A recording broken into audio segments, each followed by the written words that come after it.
All right, everybody.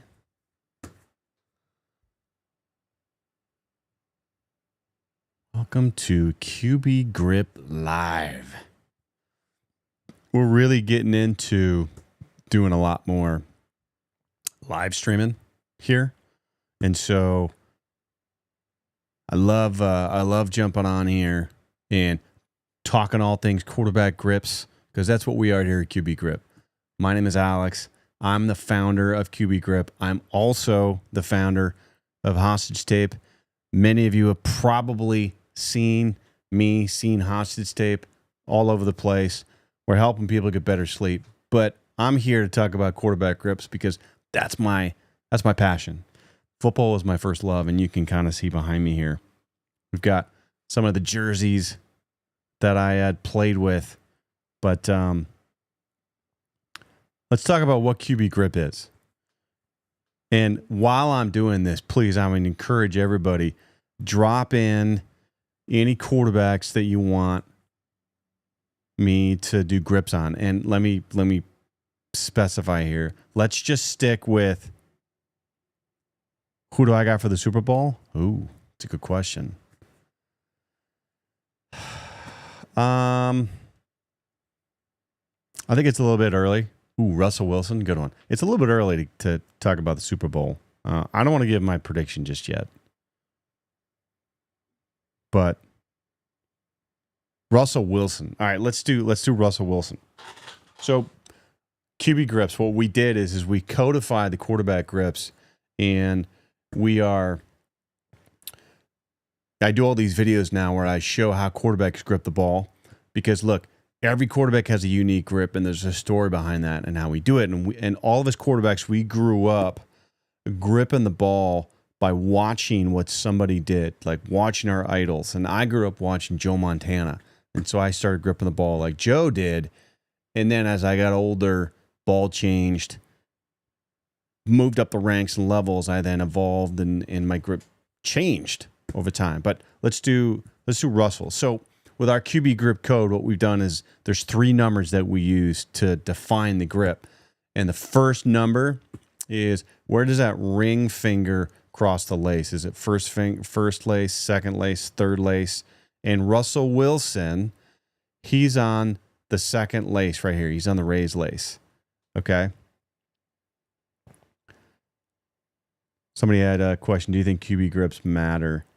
Should you copy your favorite player? I mean, quarterback grips definitely matter because it's got to feel comfortable.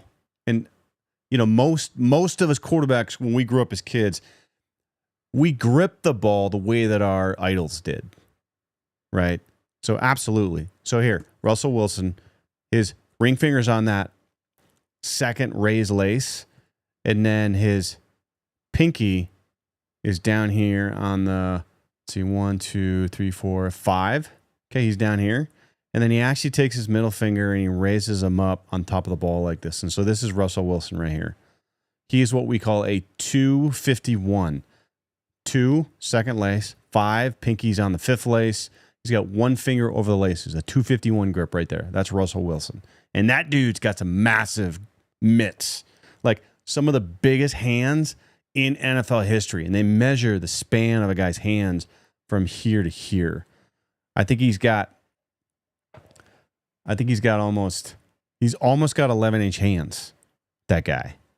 All right. So now, all right, somebody had a question. I saw how Brett Favre gripped the ball, and that's what I went with.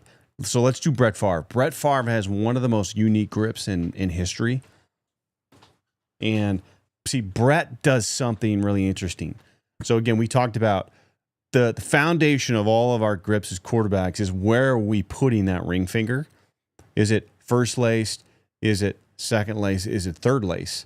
And Brett is a third lace ring finger guy. So he goes all the way down to the third lace with his ring finger. Okay. And then he's got big hands too. He's got just as big as hands as Russell Wilson does. So then his middle finger and his index finger have a ton of what we call spread across the ball. So he's got a ton of spread on the ball here like that. And so Brett's grip is something similar to this. I can't even totally mimic it because his hands are so big, but that's about how Brett grips it right there. All right, so somebody had a question. Can you show us Mahomes? Yeah. So, okay. So he doesn't have that gap between the ball. Right. Okay, so let's talk about that. So there's something interesting that Pat does when he grips it. So most of us quarterbacks, when we grew up gripping the ball, what we do is you've got the ball in your fingertips here, and there's a gap here that you can see, right, between the palm of your hand and between your fingers. And so we all have the ball in our fingertips here. You can even see there's gaps here. That's how most quarterbacks, we learn how to grip the ball and how we do it. Now, what Pat does, he actually palms it. So he's got the ball in the palm of his hand. And so there's no gaps at all. And so what he does, he's got his ring finger on the first lace. He's got his pinky on the third lace, and he doesn't have a ton of spread. He's got his fingers really close together here, and then his index finger's a little bit high on the ball, and he's like that. And he's got no spread. He's got no gaps here. The ball is literally in the palm of his hand like that. And that's a Pat Mahomes grip right there. He is a 132. 1 ring finger on the first lace, 3 pinky on the third lace, 2 fingers over the laces. The Pat Mahomes 132 right there. All right, somebody asked Jared Goff. Yeah, so Jared Goff, he, believe it or not, let me refresh here. Goff doesn't have very big hands. Yeah, so Goff doesn't have very big hands. Not a big hand guy. Yeah, so I've got a if I don't remember the guy, I've got a database here. If you go to qbgrip.com, we've got a database of pictures and stats of most all the quarterbacks. And so Jared's got about 9-inch hands, which is not very big. Most NFL quarterbacks are at least 10 inches or more, like the average NFL quarterback. And Jared's got what we call a 142. Okay. And what that means is he's got the ring finger on that first lace right here, and his pinky, okay, is on the fourth lace right there, and then he's got 2 fingers over the laces. Now, he does something a little bit interesting too, is he takes his middle finger, and he's actually got a decent amount of, again, what we call spread, right? So his middle finger is fairly higher on the ball, and then he's got a decent raise on his index finger. But this is Jared Goff right here. That's a 142 right there with those 9-inch hands that he's got. Okay. And I got to say, I love what Jared's done with, being in Detroit. Got to love that. All right, we got a Jalen Hurts. Yeah, okay. Again, I've got some of these guys I can't totally. There we go. Okay, so Jalen's got decent sized hands. He's got about 9 3/4 inch hands. Again, when we talk about how big a guy's hands are, we're measuring from here to here. So he's got 9 3/4 hands, and he does something that almost most NFL quarterbacks grip it this way. And so when you look at all the different types of grips, we'll categorize grips in basically buckets of where's the ring finger, where's the pinky, and how many fingers are over the laces. And Jalen grips it like most NFL quarterbacks do. It's the most common grip that we see. So he's got what we call a 251. So he's got his ring finger on that second lace right here. His pinky is down around the 5th lace. All right. And then he raises his middle finger up just a little bit. Okay. And then right there, that's a 251. And this is the most common grip in the NFL, the 251.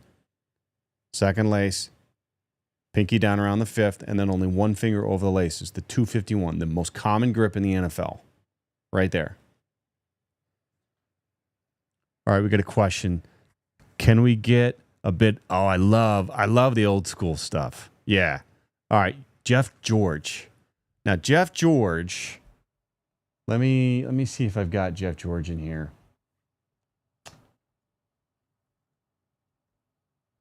Now, Jeff George was. Oh, I don't have Jeff George. I don't know that I've ever covered him. Well, maybe I thought I have. I could have swore I've done Jeff George.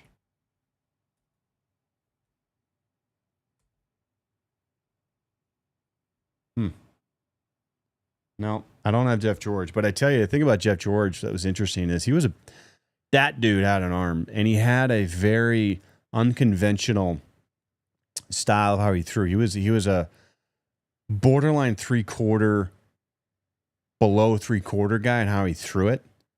Very, very unconventional for the times, right? Because back then, most of the guys were much more high, over the top kind of guys. So I don't have Jeff George. But here's what I do have. How about Jeff Garcia? I was looking at my database here. For some reason, I never covered Jeff George, but let's do Jeff Garcia. Okay. Now, what's interesting about Jeff Garcia is he is doesn't have the biggest hands, but he's got a grip that I never would think would be used by a guy that doesn't have big hands like he does. And so Jeff Garcia, remember, Jeff was most well known for being the quarterback. He was in the CFL for years, and then he came down and was a quarterback for the 49ers, took over after Steve Young left. And so Jeff, he's got his ring finger. He's got what we call a 262. So he's got his ring finger on the second lace, and then his pinky is all the way down on the sixth lace. Wild. Like crazy. It's really low, right? All the way down on the sixth lace. And then he's actually got a really low index finger. Like this. That's Jeff Garcia right there. Not very big hands. Okay. All right, we had a couple of other questions here. Somebody said, I've seen Jalen also move his pinky into the sixth lace sometimes. I mean, what you might be seeing is, like, when you see pictures, sometimes you'll see pictures, and what's happening is they're spinning the ball, and then they're getting the ball into placement. And so you might see a picture being taken right as they're trying to, like, get the ball into position. So maybe they're out of position like this, right? So I'm a 142 guy right here. So you might see a picture of me getting the ball, and maybe I'm down here because I'm still getting the ball into position, and you might think that's how I grip it, but it's not. But I'm getting my hand into position, and then by the time I'm set, now I'm here. So just keep that in mind, that a lot of the pictures you might be seeing out there, they might still be getting into position and they're not fully set yet. Okay. One of the ways to know is once you see him start his motion. Once you see him start the motion, then you know his grip is set and it's there, right? So you'll see after he releases here, or if you see a shot where, he's got the ball back here like this, and then you can see it, then you know. All right, we've got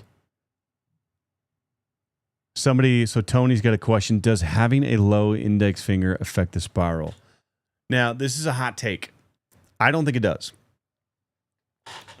So for years, there's been a lot of teaching. Quarterback coaches used to teach, get a high index finger here, and then the last thing that touches the ball is the index finger. That's what was always taught. It was very traditional. And I disagree with that. And what you'll actually notice is there's a lot of quarterback coaching that's going on that isn't teaching that anymore. And I would actually argue that the last thing that's touching the ball for many quarterbacks isn't actually the index finger. It's actually these fingers right here. It's actually that. Because what happens, the way that I always threw, and a lot of guys that I know, even like guys you watch now, guys like, Pat and others, when they release it, okay, it's rotational, and the ball's coming 3/4, it's coming out here, and as a result, all the control comes from here, right here, these. And so the index finger doesn't really matter, right? And it's not the last thing that's touching the ball. It's really not, okay? The old school guys that were very traditional up over the top and the release was here, then yes, I would agree with you, right? Because that's just physics at that point where the release is coming here to here. But now you're seeing guys are much more rotational. And so the release is here, here to here. Okay. So what doesn't work is the index finger releasing off the ball. Then you're going to get a complete,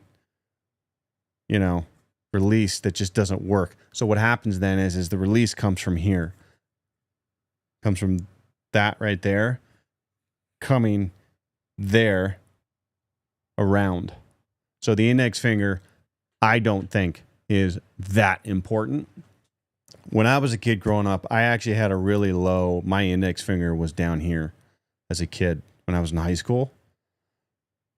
Because I was much more of a 3/4 thrower here and rotational thrower than I was a over the top releaser like that. All right, so Nate said, I never knew that Pat palmed the ball. Yeah. I was always coaching. It was always a coaching point to make sure that we had space. Yeah, it's pretty amazing. In fact, Pat credits the way that he grips it, I think, because of his dad and his baseball background, because his dad was a professional Major League Baseball pitcher. And so I think it was from those days he was a hell of a baseball player too. Pat was in his own right. So I think it was just from all those days of being a baseball player and learning it that way since he was a kid, that's just how he did it. And again, there's not always a right and a wrong way to grip the ball and to throw the ball. Sometimes it's just a matter of what feels comfortable and what works for you and what works for your body. I mean, one of the biggest mistakes that coaches will make with a kid that I don't like to do is they'll try to change a kid's mechanics so much because they think this is how you should be doing it, rather than, if the kid can throw and he's got a good foundation, then you don't need to change the mechanics of the arm so much. Rather, work on the other things around it, specifically his feet, his hips, and maybe his shoulders, right? Like where they are. Do his shoulders need to be closed more? Do his feet need to be closed more? Does he need to do a better job of how he steps and gets his hips into it, right? Things like that. All right, we've got Bareface said, I like the 1-3 middle finger, ring finger. All right, so I think what you're saying is a 132 type grip where you're saying you've got your ring finger on the first lace, pinky's on the third, a grip like that. Yeah. All right, we've got Kyler Murray. So Kyler Murray's got a really interesting grip. He doesn't have the biggest hands. Kyler's got I think he's got a 142 grip. What he does that's different is, so again, I'm a 142 guy right here like this. And you'll notice that my fingers are fairly neutral. They're fairly parallel and neutral. My wrist is pretty perpendicular here on the ball. I call it neutral. But what Kyler does is he's got a huge angle on the ball here, where now his wrist is here. And so he's got I think he's a 141. Okay. So he's got ring finger on the first lace, pinky's down on the fourth, but he's got such an angle of his wrist on the ball like this.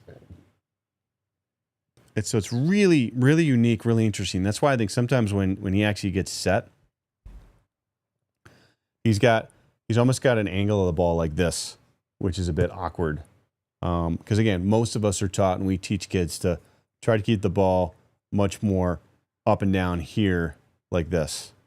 But another thing that we're seeing is we're getting away from this teaching of keeping the ball so high, being so upright, rather than, let's just be comfortable. Let's keep our shoulders relaxed. We can keep the ball down lower. And because everything is about rotation, and so the ball can be lower, right? And work within the frame of your core down here, right? Rather than if it's up here and we're too focused on trying to be up top and much more traditional how we used to teach it back in the 80s and 90s. All right, so we've got, couldn't agree more. Whatever works for you. Yeah, absolutely. Yeah, definitely, Nate. Yeah, definitely. I don't like to mess too much with kids' mechanics. I mean, unless you've got a kid, like a young kid. If you've got a young kid who doesn't have mechanics, then you have to start somewhere with a kid. But if you've got somebody who's already developed to a point where, let's say you get a kid and he's a freshman in high school and he's been playing ball for a few years, right?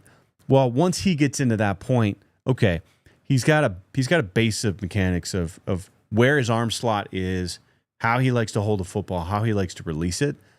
That now it's just working on those other things around it, right? Hips, feet, shoulders, things like that.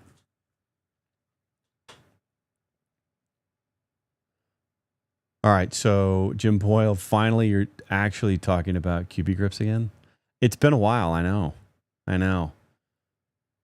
I've been so busy with hostage tape, everybody. I mean, hostage tape's been growing like crazy. I mean, we're doing 8 figures.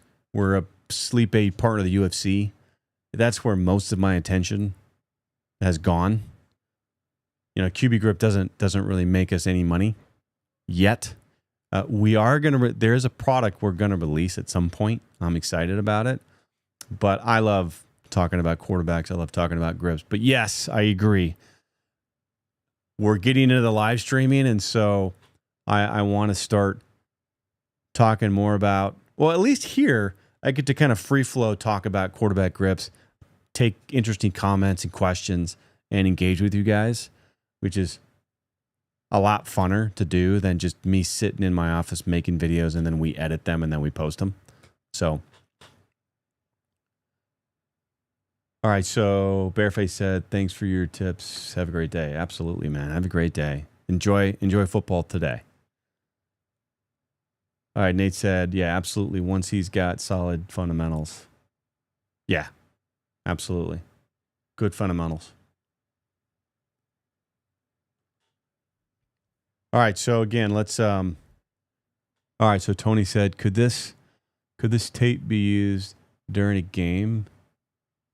Oh, absolutely. That's a good question. Thank you for asking about hostage tape. Absolutely. Yeah. So now again, our hero hostage tape is really actually about mouth taping, right? Wearing tape over your mouth when you sleep, because we shouldn't be breathing through our mouths when we sleep. We should be breathing through our nose. That's originally why I created it. And then we realized so many people were also asking about their nose. And then we came out with the nose strip. So this is great during a game because it helps open up here. And it's got plastic ribs in it. You see here that when you put it on, it helps open up the nose.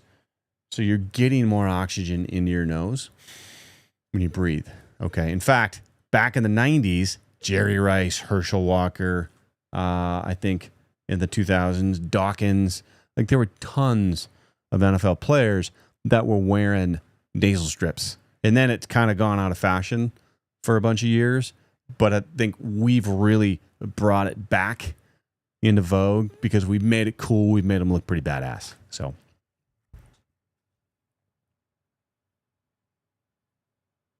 All right, so again, let's talk about quarterback grips here. Here, I'll start. Okay. Craziest grips in NFL history. Let's go through those. And again, as I go through these, everybody, if there's a grip you want to see, put it in the chat. But I think, bar none, the craziest grip in NFL history goes to Terry Bradshaw. Now, Terry Bradshaw, what he would do is his ring finger was on the first lace. His pinky was down around the fourth lace. But here's where it got crazy. His index finger was on the point, on top of the ball, like this. So he was a 140, a 141 guy with his index finger on the point of the ball, like that. That was Terry Bradshaw right there. I don't know how the hell that guy threw the ball like this. I really don't. Because I swear to God, you go out there and you try it, and it'll look like you're throwing kickoffs. You throw it and the ball just like goes end over end. I don't know how he did it, but that is the craziest, wildest grip in NFL history. Now, the second wildest grip in NFL history, I think, goes to Brett Favre. And I described Brett's grip earlier, but Brett does something so unique that there's only a handful of guys that grip it this way. And that's where they put the ring finger not on the first lace, not on the second lace, but all the way down on the third lace. And then he's got a lot of what we call spread on the fingers. So he's got a ton of spread here. That's about how Brett grips the ball right there. Now, a short second place to that, I would say, is Tua Tagovailoa. He does something very similar to that, where he's got his ring finger on the third lace. He's borderline, I can't tell. I would have to actually talk to him in person to see, but he borderline puts his middle finger on top of this first lace here, like that. And then he's got his pinky all the way down here, like this. I can't even do it. He's got pretty big hands, but that's about how Tua grips it. And it feels like he's got his hand literally in the middle of the ball to me. That's how it feels, because I'm so used to having my hand much higher on the ball that it feels like you're gripping the middle of the ball and you're just shot putting it. It's wild. Wild. Okay. Nate said, when did the shift from the traditional mechanics such as the high carriage to the higher release point start to fade away? I think it happened. That's a great question. And you know, what's interesting about that is, now I'm nobody. I certainly didn't make it to the NFL. I only made it to the arena football leagues, but I was throwing this way, very rotational. And this was in the 2000s, mid 2000s. And so I think these guys had been doing it in the 2000s, mid 2000s, late 2000s. And then as those guys like Pat Mahomes, right? As those guys, and even Aaron Rodgers does it too, right? He's not a traditional high carriage guy. He was in college, right? When you go back and you look at the tape of when he was a Cal, Tedford butchered his mechanics and tried to get him to be very robotic and very high. And then when he got into the NFL and he started watching Favre, then everything settled down. And then he became much more of a rotational thrower and just a gunslinger. And so I think it was in the 2000s, mid 2000s, when all these younger guys started to grow up, get into college. And then you had these quarterback coaches who are truly studying the body, right? And how it actually works, and that throwing a football isn't about being high and here. It's actually about rotation. Okay. All right, we got another question. I've gotten away from the game for a bit, and then when I come back to it in about 10 to 12 years, I noticed it's pretty wild. But you know, and another thing about it too, So this one's really new, and it goes along with the rotational, I think, mechanics change that we've seen, the shift. It's the left arm. And we saw it with Brady, right? When Brady went into his final couple years, so he worked with his throwing coach was Tom. He was a famous baseball. I forget his last name, but he was a famous baseball pitching coach. And one of the things that they worked on was rather than getting, again, using that left arm too much, right here, it was now let's keep it still, let's keep it tight, and not move it. And so then you have a much more level top, right? And then we're much more in control of that rotation here. And our head isn't moving too much. Like that, right? That's been one of the more recent ones too. And now you're starting to see it. Watch. So tomorrow, watch all the quarterbacks. You watch their left arm and how most of them now are keeping them real tight here, and they're not moving them. They're not moving them out like we used to. Again, we used to be taught to do this.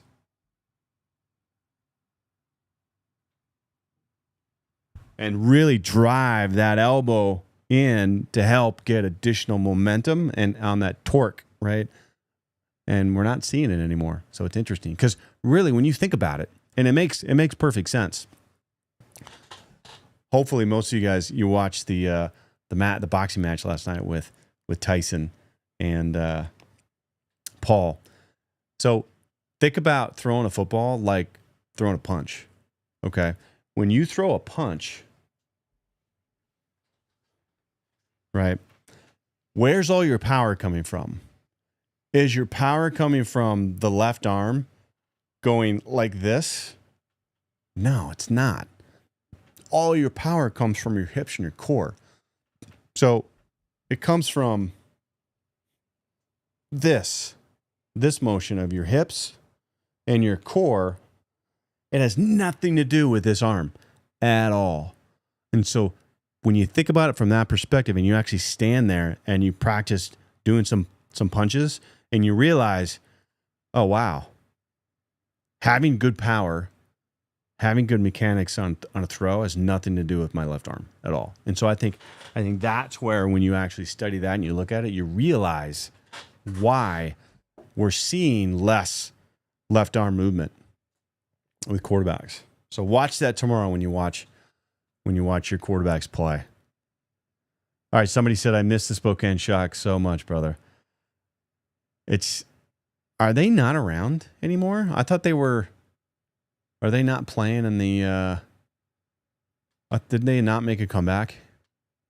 That's too bad. Yeah, if you can see behind me here, this is I was the quarterback for the Spokane Shock in 2006, their inaugural first season, and this was my jersey right here. And then I actually, at the end of the year, the head coach and I, Coach Siegfried, we didn't really get along. Who would have thunk it? A head coach and a quarterback have egos, right? Who'd have thought we both had our own egos and then we didn't get along? Even though we were the best team in the league and we were doing great and I was playing great, he traded me, and then I went to the Bakersfield Blitz, and then I played the rest of that year, and then I played the next part of the 2007 season I was the quarterback for the Bakersfield Blitz just outside of LA. Yeah, so yep, pulled that left arm, elbow down, throwing thumb came through. Yeah, totally. Old school. Plus, I think that a tighter left arm helps negate a tendency to overstride. I think so. Because then, yeah, when you're not thinking about here, right, doing this, and then you're not overstriding and then getting outside of your frame, getting outside of your core. which again is why we're not seeing. I mean, when you think about all of that, how all of that affects it all, that's why now we're not seeing this anymore. We're just not. Because again, it's all about rotation. And you can equate it all back to a punch, right? A punch. That's where all our power comes from. Here, just like throwing a football. Boom. Right? All right, so somebody said Kurt Warner played arena football. Okay, so here's the story about Kurt Warner. When I was in college, the Kurt Warner story came out, the Cinderella story. And I wanted to be the next Kurt Warner because I was very similar to him in the stance that I didn't play a ton in college until my senior year, but I knew I could play. So then I went on and I played arena football. So I played for a bunch of arena football teams that you can see these jerseys behind me. And just like Kurt did, he got plucked out of Hy-Vee by Jim Foster. Jim Foster was the founder of the Arena Football League. Jim said, Kurt, you got to come play for me. Kurt didn't want to. He actually resisted it. He thought it was stupid to go play arena football. He wanted to go play in the NFL. But then he realized, well, it'd be dumb for me not to go play and get tape. So he went, played for the Iowa Barnstormers, shredded them. In John Gruden terms, shredded them. Did so well that he then got a shot, and he actually went on and he played in NFL Europe for, I think, a year. And then he got signed by the St. Louis Rams. And then he got brought in. Nobody in the Rams thought he was going to play or be anybody. But then when Trent Green went down and Dick Vermeil had all the faith in the world in him, except his offensive coordinator didn't, he got a shot and he stepped up. And the thing about Kurt that was interesting too is it's pretty rare to have a guy like him do well because Kurt wasn't a practice guy. Kurt did not practice well at all. And when you're at that level, you have to be able to practice well. Because if you can't practice well, what coach is going to give you a shot? Nobody's going to give you a shot because they're going to go, if you can't practice well, how do I know you're going to be able to go into a game and produce if you can't even practice that well? And so when Kurt was a gamer, when Kurt got in games, there was something about him that he balled out. And so then when he got a shot to go in and play, they just had faith and Kurt balled out. And so I wanted to be the next Kurt Warner and I tried making it happen and I got close, didn't make it happen. And then I ended up starting a business. So, all right, we got a question. We got any chance you've got Tim Tebow's grip?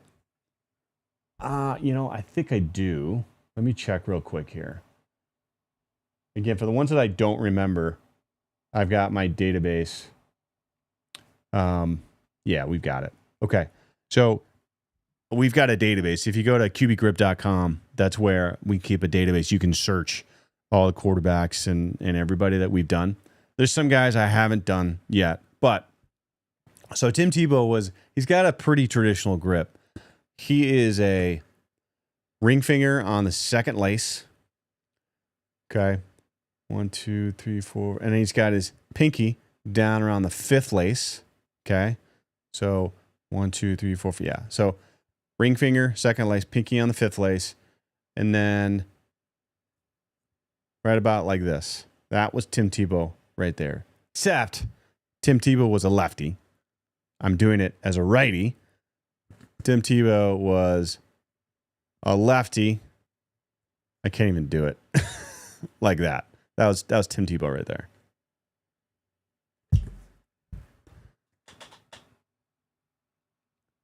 All right.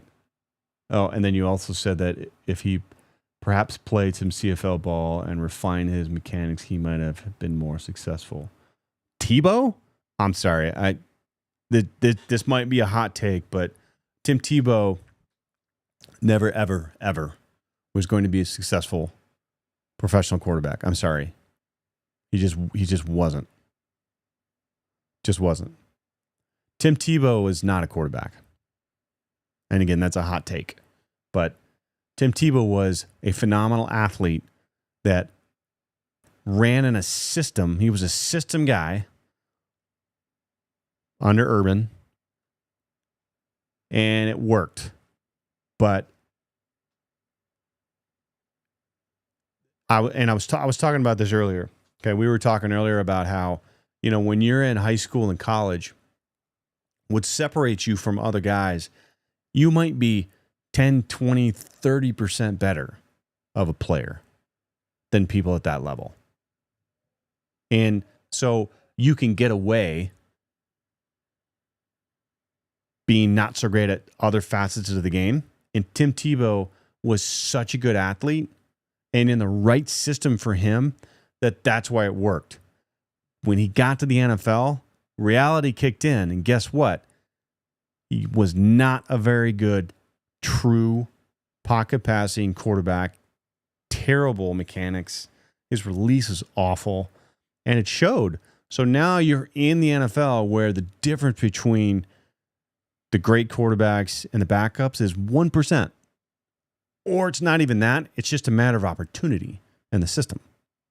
And that showed for him. He was not 1% better or worse than those other quarterbacks. He was significantly worse as a true quarterback. So that's my hot take on Tim Tebow. Okay.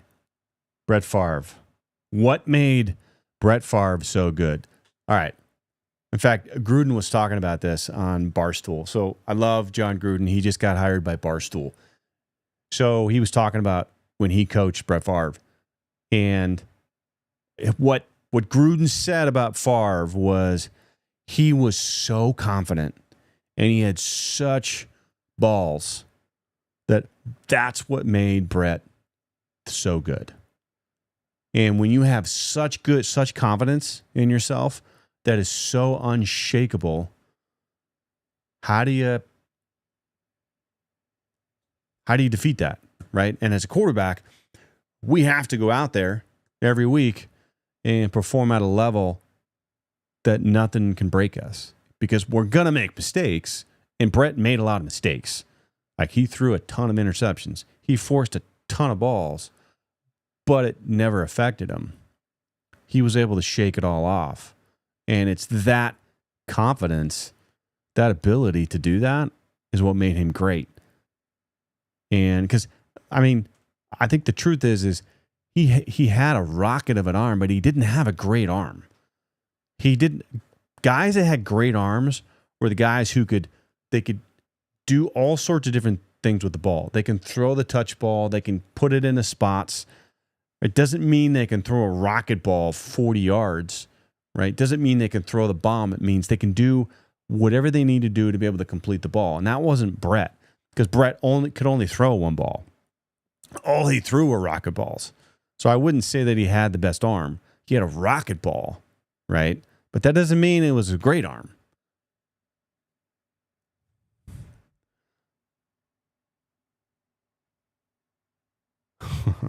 Yeah. All right. So let's talk more grips here. So let's talk my idol growing up, Joe Montana. So when I was a kid, I was at a birthday party. I was probably 11, 12 years old. I wasn't into football at the time. And they had these Topps football cards that they were giving out. And the last card in my pack was a Joe Montana card. And I didn't know who he was. But all the other boys at the party were like, oh my God, you got Joe Montana. He's the best quarterback in the league. And then I looked at this card just thinking to myself, wow, the way that all these kids reacted to him in this card, I want that. And so then I dedicated the next 20 some years of my life to try to be a quarterback. And so I mirrored Joe's grip. And Joe had his ring finger on the second lace he had his pinky down on the fifth lace, down here. 1, 2, 3, 4, 5. Okay. Fifth lace down here. Like that. He was a 252. Right there. That was Joe. Right there. Joe Montana. And that's the grip that I mimicked. The only difference is I didn't have an overly high index finger. My index finger was much lower down here like this. In fact, very similar to, we were talking about Jeff Garcia earlier. I was very similar to Jeff Garcia. It just, my pinky wasn't as far down as Jeff's was down here. It was much higher up here. All right, somebody said, so Yari said Rodgers has the bet. Rodgers, now, Aaron Rodgers has got probably one of the best arms that we've seen in a long time. Because what Rodgers does with the ball, he can do anything with it. He can rocket it in there. He can dunk it into a spot. He's got touch. He's got all of it. And he can do it from any platform. He can do it on one foot, his right foot, his left foot, rolling to the right, rolling to the left. Any way, he makes it look easy. And that's what's amazing about Aaron. And Aaron grips it like this. He's got his ring finger on second lace. He's got his pinky by the fifth lace. He's got his middle finger raised up a little bit here like this. But now here's the thing that Aaron does that's different. So this is one of the most common grips that NFL guys do. They're doing the 251. That's the most common grip that we see, 251. Here's what he does, though, that's different, is it's his wrist. What he does is most quarterbacks have a fairly flat wrist on the ball, but what he does is he actually cocks his wrist like this. See what I just did there? Okay? He cocks it like that. Rather than it being flat, sort of flat on the ball, okay? He cocks it like this. Like that. It's more like this than that. Like this. That's what Aaron does. And so he's able to then, he just flicks the ball. He's able to flick it out so easily and effortlessly. It's great. Beautiful. I love watching that guy play. All right, what's up, Dylan? Dylan's talking about fourth quarter, 2:02 on the clock. Who do you got in there? Prime, Rodgers, or Brady? I'm going Tom Brady all day. Because at the end of the day, you have to look at what they've done under pressure in all of those scenarios. And Tom Brady has time and time again proven to come out on top, to be a winner, to be successful, regardless of his athletic ability. Because you could easily say, look, Aaron Rodgers is way more talented than Tom Brady. Absolutely. Totally. Aaron Rodgers would just wipe the floor with Tom Brady in terms of his talent on the field. But there's something about Tom's intangibles. Intangibles. Okay? Aaron Rodgers has the tangibles. Tom has these intangibles that you can't measure. There's something about when he goes out onto the field that he's able to put together and be successful. And look, it's not like Tom was a stud coming out of college. He wasn't a stud going into New England. He didn't have a ton of opportunity. He took every opportunity that he had and he made the most of it. And he kept doing it. And let's be real here. Even when he got the starting job, he was still under the microscope every year. Every year, people were waiting for him to slip up and to show, oh, yeah, of course, He's just a late rounder. Barely started at Michigan. Of course, that's who he really is. Everybody was waiting for him to do that. Everybody was waiting for that. So the amount of pressure that he had on him, he had everything to lose. But he kept performing. He kept stepping up. He kept showing everybody. So I would pick Tom Brady all day. All right, Nate says, how about John Elway? He had an absolute, yeah. John Elway had one of the best arms ever. You could argue that Marino and Elway were probably two of the most talented throwers. Because at least those two guys, yes, they had cannons, but they still had touch on the ball. They could still put the ball in the spots. But John Elway, what he did with the ball was he had his ring finger was on the second lace. Hey babe, I see my wife, she just joined. He had his ring finger on the second lace here. And then his pinky was down around the fourth lace. Well, here's what's interesting about John. He actually, his ring finger, it wasn't over, but it wasn't under. He would put it just over it. And then his pinky was fourth lace and was on top of the lace here. And then John had a very sub-neutral, you might call it. Like most quarterbacks are here or here. John was almost the other direction with it, here with the ball. So John's grip was like this. So the ball was very much here, and he was the three-quarter putter.